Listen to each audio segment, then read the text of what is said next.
Happy Wednesday and welcome back to another exciting edition of the Rocketeer Minute, where each and every day, Monday through Friday, we go over 1 minute of the greatest adventure movie Walt Disney has ever made, the 1991 Joe Johnston-directed movie, The Rocketeer. I'm one of your hosts, Jim O'Kane of TVDads.com. And I'm Hal Bryan from the Experimental Aircraft Association in Oshkosh, Wisconsin. And here we are still watching the rumblings and desperation of Cliff Secord as he drives his wounded GeeBee back toward Chaplin Field while Wilmer stuffs a vacuum cleaner inside of a case. That's where we're at the moment. It's a lot of high drama, a lot of people with different destinations, and it doesn't look like it's just going to end in any kind of calm resolution. So as we join the action already in progress, Cliff is coming in over the tree line. Wilmer is stuffing his authorized personnel only case on top of Lennie as hard as he can.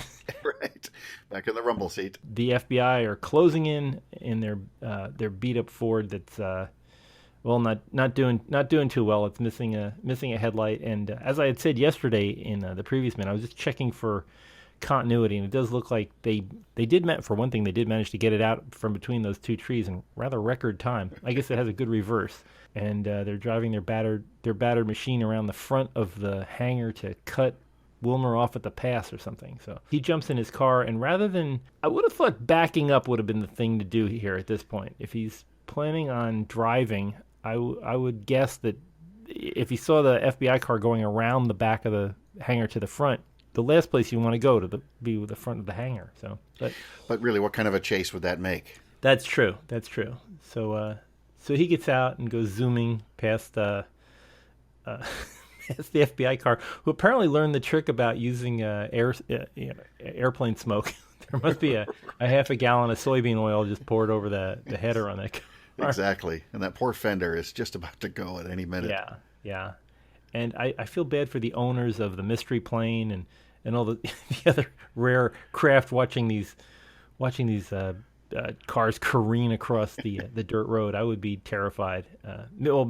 Probably only second terror, except to the movie's underwriters. I would think the insurance guys would be a little bit. Yeah, worried. They'd be even more scared. Yeah. And it's interesting. Do we know who that is? Who's running down the roof of the hangar? I'm guessing somebody who wasn't supposed to be in the frame. Well, could be. Although it almost looks like he could have been, he's an observer. They've got that little station up there with the beacon. Yeah. And then you've got somebody else in his white jacket and cap there, right at another little observation building in front of the Traveler mystery ship. Now, I am not a big. I don't have a great technical knowledge on airport beacons, but am I right in assuming that the standard airport beacon is at the midline of the main runway? Is that where it's typically placed? Typically, yes, but there are exceptions to it. What was in this era in the late 30s, we had sort of two different kinds of beacons. You had your airport beacon, which over the years we've standardized on color coding, and for the most part, if an airport is lighted, which means you can fly in at night, and it's land. It's not a lake to land in a seaplane. You have a rotating beacon that alternates white and green, and you can spot those from miles away. And yes, they're sort of usually standardized somewhere the center point of the biggest runway. But really, what it's about, it's more of a binary thing. It's like you're looking to find the airport at night, and once you see that green and white, then you know that's where the whole airport is, and then you work your way in from there. The other kind of beacons we had at the time, still in the 30s, late 30s, was the airway beacon. When those were out, just scattered in big lines and routes across the country, so that pilots flying at night could sort of navigate somewhat visually by flying from beacon to beacon, but they weren't necessarily associated with an airport. But they were much brighter and tended to shine more straight up and that sort of thing. Were they just white lights? I mean, did they have any color to them? Or? I believe that they were just white, but I cannot say that one for sure. And we're back looking at the front of the Bigelow hangar here, where we can see on the left is the Curtiss logo, and then on the right the Pratt & Whitney. Yeah, that great Pratt & Whitney wing. Of course, that's the engine in Cliff's GeeBees, the Pratt & Whitney R985. And by the way, we were talking a little bit about oil yesterday. And one thing that I hadn't really considered is that where this was the first flight of the GeeBee, and as we can see, it's not going all that well. Yeah, and the But last could be. yes, probably the one and only flight of this particular airplane, but we'll see. What they really would have been using for the first 50 hours or so as they're breaking it in, they would have been using actually a mineral oil. So it's got sort of stronger, it's thinner, but sort of gets better into sort of the nooks and crannies to provide overall lubrication as you're breaking in the engine before you went to a heavier weight. Oh, okay. So, Right. and we were talking 30 weight yesterday, and I think most radial engines today you would substitute something like a modern like 25 to 30. Got it. Yeah. Wow. We're watching some very slow motion stunt driving here. A lot of turning and weaving as, Right. as poor Cliff is turning and weaving, trying to line up on the final there, missing the runway pretty bad. Well, considering that the plane is really just dying pretty hard, and this, as we've talked about several times, the GeeBee is an incredibly difficult plane to control. Right, especially once it's been shot up, or Yeah. so I've heard. Yeah, put a couple of half-inch wide bullets through it, and it'll Right. it'll misbehave. Exactly. But he does at least get it lined up longitudinally. I mean, he might not be over the center line, but he's just, at least he's not going to hit a hanger. But there are some But there are some obstacles.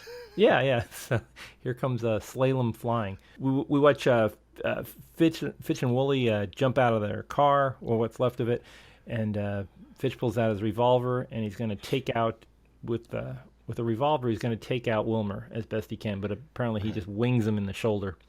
There's I've got the minute open on my screen here, and it just happened to be paused at second 20, and you've got just this perfectly iconic close-up shot of Fitch. He's got his head tilted just so, his left eye is closed, the fedora is at just the right angle and everything, and this is just a random frame where I stopped, and everything about this tells me so much. I could tell you a lot about this scene if you only showed me this one frame. Yeah. Good old G-Man Fitch. He does have. I mean, he's not doing the improper gun control that he that you see in so many. He's not holding it sideways. He's not Right. fanning the trigger. So he's not. He's actually holding it like someone of the era would be using a firearm. So. Yeah, that's exactly right. The way this left hand is over the right, the way it's braced, how high the webbing of his thumb is up close to the hammer, the back of the 38. This looks to me like a guy who's probably properly shot a revolver like this before, but or he's been well taught. But the dominant eye open and tilted back. He's sighting down. He's not just pulling it from the hip. This is a well-trained G-man through and through. Yeah, we'll be talking with one of the technical advisors on this movie who made sure that people knew how to shoot what they were shooting. About an hour's worth into this movie from now. So stay tuned, and we'll go into some more details about how they learn to do these things just to make it look good on the movie and make it as accurate as Joe Johnson wanted them to be. He also has that pretty dapper fedora on. It's amazing the detail there. It looks like fresh out of the hat box. Yes, and the staying power of a good hat. Yeah, that's right. It's all in the starch. Poor Wilmer is now dealing with a shot through shoulder bones, and then what should he see but Cliff coming at him face first? They're lined up at opposite vectors, Right. and I would have thought he would have. I guess waving him off is not an option here. He's coming down and doesn't have enough. His sink rate is too fast to get back into the pattern. Wilmer does the only thing he can do, which I don't really understand why he can't just make a right turn, but he jumps out and lands on that shoulder that just got shot. And then we see this just an incredible series of cuts here as the car nicks the right wheel, which busts loose. Right. And that is a flying plane, so I'm assuming that they had a breakaway. I mean, it doesn't look like it's hanging or anything. I'm looking for cables. I think there pretty much has to have been that this was a mock-up on a wire. I'm pretty convinced of that for a number of reasons. Like you said, if it was something that flew, it would have to be breakaway gear, but then we would have been talking about a giant scale RC model, and I don't see how they could line up like this. Well, it could be I mean, that could be a model car. We might have the scale completely off here. This could be Right. a a 2 foot long plane and a 6 inch long car or something. So I'm guessing it's a model. Hopefully someday in the future we can have somebody on that was there on site Right, they can to talk about this. answer definitively because I still vote for full size mock up on a cable, but we'll see. Yeah, and we're and as it goes past there, after he loses the right wheel, we watch the Cliff landing as best he can with the left wheel, and grinding that propeller right into the ground, and striking up sparks to hide the rather obvious cable route that's right in front of him. Right, It's still as something that you're going to see on the movie screen, and you're not watching this frame by frame. You're not being. It's not the Zapruder film when you're sitting in a theater. exactly. You watch the plane auger in, wreck the propeller, and we cut back to what happens with Wilmer's car. It just happens to hit the only gasoline truck in anywhere for miles around, and hits it rather spot on. There's a we've talked about this previously, but there's a in the IMDb goofs list. This is listed as the gasoline truck exploding before the car hits it, but I've looked at this several times and I do not see any lack of synchronization between the car hitting the truck and the truck blowing up. This is a really good effect. Yeah, absolutely. And if somebody really wants to sit and nitpick, it's interesting that the first hint of fire seems to come almost from the engine compartment of the fuel truck. But big deal. If that's the worst we can come up with, we get a nice big fireball after that. And as I agree with you completely, unlike that ugly fight we had a few moments ago about the model versus cable, Yeah. our first argument, Jim. Anyway, I agree with you completely. That timing, Yeah. I can't imagine how that could look any better or more dramatic. No, and I do like the mandatory stuntman running away in the middle distance that is part of every explosion. The only difference nowadays is this would be in super slow motion and there'd be particles and all kinds of extra CGI spray. He might be tossing away a cigar as Yeah. as he ran away in slow motion, but who knows? It does come through good as a great practical mechanical effect. I mean, there's no CGI in this. It's just a beautiful piece of work on the part of both the stuntmen and the effects guys lighting up those squibs all over the place. So we go back to the GeeBee, which is now a glider, a very low level glider, and it's relying on ground effect to get pulled along by a cable as it's burning. It's a pretty good effect of the burning. I'm not sure what they're using to keep the flames going, but very scary looking thing with Cliff there as they cut back to Cliff in the cockpit with a fire raging in front of him. Right, and you talked about the effect of the airplane being drug along. As you said, obviously by a cable, and one minor thing a few seconds back, there's a little tire chirp when his one remaining wheel, his left wheel, first touches, and of course this is basically a dirt runway, so Yeah. you don't get tire chirps there. But then it's interesting to me too. You've got that great shower of sparks coming out from underneath as it's being dragged along. But I also wonder, what exactly is causing those? Maybe there's some. It's not necessarily friction like you'd see on an asphalt runway, but maybe it's. Who knows? Maybe there's some magnesium components or something in there that are burning and cooking off. It could be that the entire runway is built on a big nest of flint, a big ridge of flint that runs down the entire length of the runway. But, that very well could be. During World War II, we used temporary runways that were sort of a steel mesh that then were filled in with dirt and laid over the top. So I don't think you would have seen something like that here, but it's not. It's extremely unlikely, but it's not entirely impossible that there could be some metal just sort of under the surface of this runway. But yeah, if anything, gouging up piles of dirt, I think would put the fire out. Right? Exactly. They teach you that in flight training. I know that's something you're thinking about starting, Jim. So yeah, if the airplane's on fire, find a pile of dirt. So we watch Cliff struggling to get out of the GeeBee, and then we see Peavy running across to let him out, and we notice that Peavy is running a little gingerly as he's getting across the runway.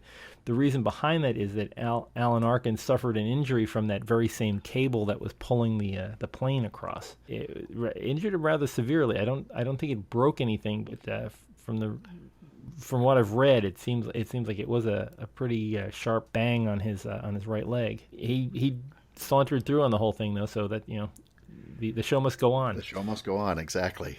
Yeah, good for him.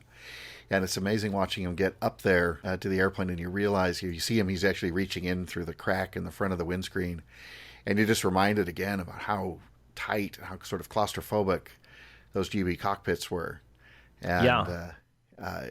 And the idea that Billy Campbell did not like being in, he didn't like being in a plane, yeah. let alone being in something like that is basically this is like a sarcophagus more than anything else. Yeah, exactly. There's some racing airplanes of the day where, by the time the Z model GeeBee we're simulating here, they've recreated for the film here, came along. I think they had moved away from this, but there were some. Like we've got one in our museum, raced by a guy named Steve Whitman, and basically he was screwed into the cockpit. He would get in, they would screw the same sort of little cockpit canopy attachment on over his head, and I don't think he had any easy way to get out from the inside. And that just blows my mind. It's astonishing you basically wear the airplane. Yeah, you really, really do. And then you put the canopy on as a helmet. You mentioned just a second ago, Jim, about Billy Campbell not liking not really liking flying, not really liking to be in this in the airplanes and stuff, but how he sucked it up and certainly seemed to get used to it. There was a pseudo making of special TV special done for the Rocketeer, and I'm not sure if you've seen it. Yeah. And it's out there on YouTube. It's kind of a grainy VHS copy, but it's about half making of, and then half sort of Bill Campbell walking us around, talking to us about different flying machines, and in that one, and with the VHS quality, it's a little bit tough to tell, but by all accounts, he gets some instruction, and then he flies solo in a powered parachute. So he actually becomes wow. He actually became a pilot, very briefly, and that's not uncommon. Those powered parachutes are very straightforward, and most people can solo them after about an hour of an instruction. So that I had just watched that again recently. It'd been a while since I'd seen it, and it was remarkable knowing here's this guy, he doesn't really like to fly, and now here he is flying himself around in this lightweight contraption. Definitely a method actor. Yes, so, absolutely. Yeah. And we get one more view of the scintilla magneto switch as he reaches in to save the picture of Jenny. Sure, he's out of the airplane. Then he runs back, just one more thing, and as he super bits of trivia as he tears the picture away. If you can hit the pause just right, where the picture used to be, you get a better view of the panel. There's your scintilla magneto switch over there on the left. And this is, unless this was not the replica, if this was somehow the flying airplane, they just maybe dirtied it up for this shot, which is possible. It's amazing to me that this is an accurate and apparently functioning instrument panel. Even little things like her picture was covering the magnetic compass. And then up and to the right of that, you've got the directional gyro, which is sort of the compass and the directional gyro serve the same purpose to show you your heading, but they operate on different principles. So under certain circumstances, you can trust one, and other circumstances, you trust the other, and you sort of average it out. So it wouldn't be weird for him to fly around like this with the compass covered. But then underneath the compass, there's a little white card, and probably if you zoom way in on the Blu-ray thing, if you really want to get into this, you can sort of read, and it says 2 rows of a table that says for and from, and that's called a compass deviation card. And any airplane with a magnetic compass in it will actually have one of these. And what it is when you install the magnetic compass in the airplane like this, there's all the metal in the framework, the engine, and everything else. So there are flaws, there are errors in the compass, because it's affected slightly by whatever lingering sort of paramagnetic properties might be in the engine. So it's telling you when it says for and it's not for and from, it's for and steer. Excuse me. So it's saying if you want to fly due north, steer, and then the mechanic will write in the numbers. So instead of 360 or 0 degrees for due north, because of the errors built into the airplane, you actually have to steer 358. And then for west, steer this, for 180, steer 174 or something like that. So they actually hand write in these numbers, and then they would update them periodically as the airplane ages or components are replaced. So to me, as the vintage airplane nerd, an interesting little detail that tells me this is probably, or almost certainly, a real instrument panel. Whether we're back to the flying GBZ replica just for this tight shot in here, or the burning replica, they went to the effort to actually create a panel for it. I do notice that the temperature is room temperature for the, the yes, yeah, the temperature gauge is down around 35 C. We can't see we can see the top of the cylinder head temperature gauge, but we can't see the indications there. And then also to the right of that temperature gauge, there's an attitude indicator or an artificial horizon, and you notice that it's caged, which is something that runs on a gyroscope. And you usually would only cage that, and caging it just means basically almost like putting a parking brake on it, just freezing it so that the moving parts aren't moving currently. And you'd really only do that primarily when you'd be doing aerobatics, because if you're up and down and tumbling and rolling and everything else, the gauge can fall and internally sort of fall and be damaged. So you would cage it to lock it sort of in the neutral position, and then once you're straight and level again, you would unlock it and go back to using it normally. So not sure why this would be caged, after this emergency landing. Probably wouldn't have been, but hey, that's okay. This is I think well less than a second of film. I was wondering on the two compasses, we're looking, the magnetic compass is saying that it's right. east, and yes. If you look at the other compass, is pointing toward the northwest. It's like, is that a 285? Yeah, I was just wondering, like that. So it seems to be extremely out of whack with each other. Right. So that one in the upper right, that's the directional gyro. And that's one that operates again there's a vacuum pump that spins a gyroscope. You imagine holding a gyroscope in your hand and how it wants to sort of stay in one place. So you can think about a gyroscope spinning behind that gauge, and as the airplane sort of moves around it, the indication turns and shows you your heading. So the problem with it is it's really accurate for a while, and then it starts to wander. So whereas the magnetic compass is just magnetized iron ore that points to the magnetic North Pole, wherever that happens to be at the time. So what you're doing when you're flying is you take your directional gyro there in the upper right, and then you set that to the compass, and then you trust the directional gyro for a while because it's got different errors than the compass does. Then you notice, okay, I've been flying for half an hour, 15 minutes, half an hour. A directional gyro and my compass don't agree, so I turn that big black knob and reset the gyro back to the compass, and then trust the gyro again. So how's that for boring? Oh, well, no, that's right on top. I feel much safer now. Yes, but I guess he just didn't have time to reset it while he was banging into Wilmer's car. Right. Now you would have set it on, before he took off, and for this relatively short flight, it shouldn't be, anywhere near that far off. But again, all we're supposed to be really noticing in this scene is him saving the life of Jennifer Connelly's picture. Yeah. Wow. So he runs back and does a turnaround, and it just reminded me of I know this is not related to the aircraft, but this was one of those things that my driving instructor back in high school was talking about what to do if you're in a car and your car dies on a railroad track.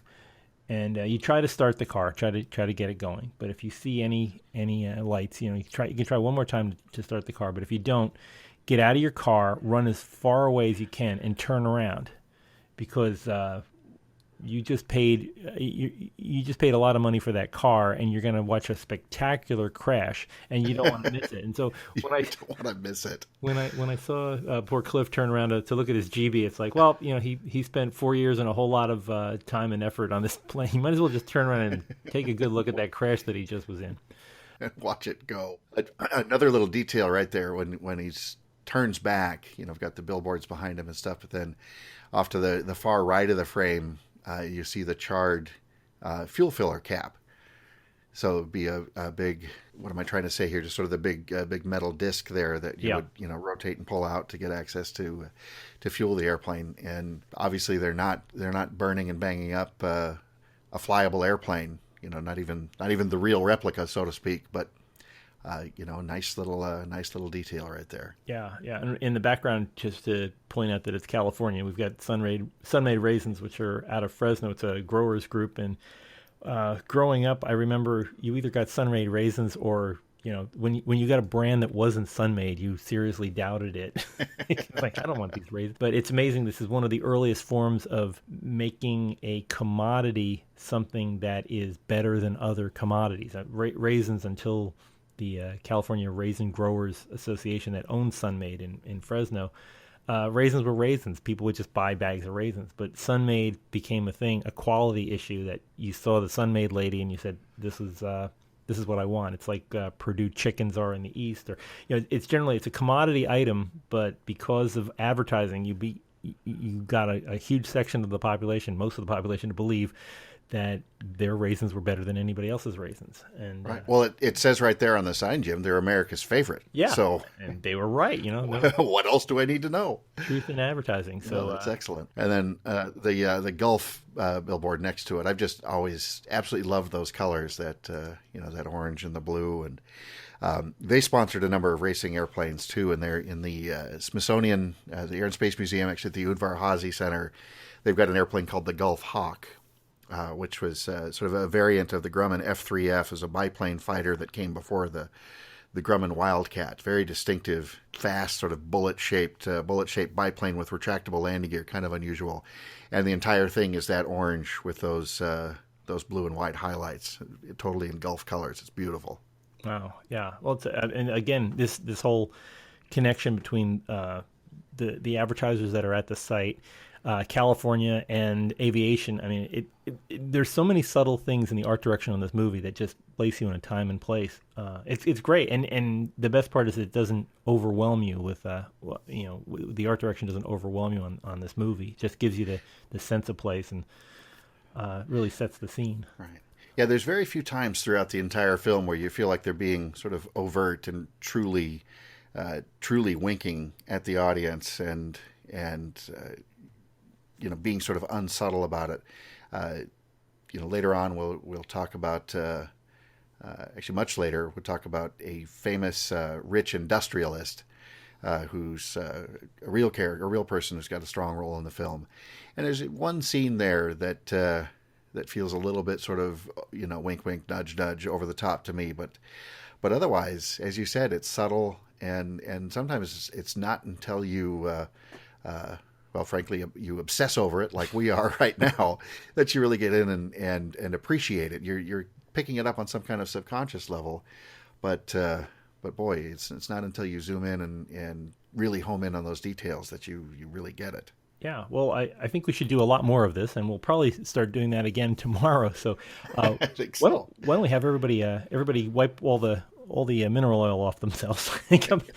Come back tomorrow. We'll talk about all these things. If you don't want to wait, you can join us on several different social media out there. On Twitter, we're available at Rocketeer Minute. We are also available on Facebook. The Bulldog Cafe, the Rocketeers Bulldog Cafe, is out there on Facebook, where we get together and chat about these episodes. You can catch up on every single episode at the big website, rocketeerminute.com, and leave comments there. And we also have a contact page there, where if you want to send us some ideas or thoughts about this, reach out to us there on rocketeerminute.com.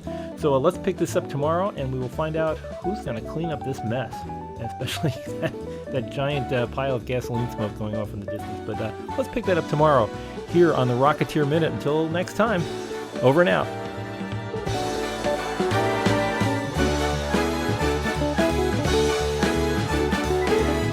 Go get him, kid.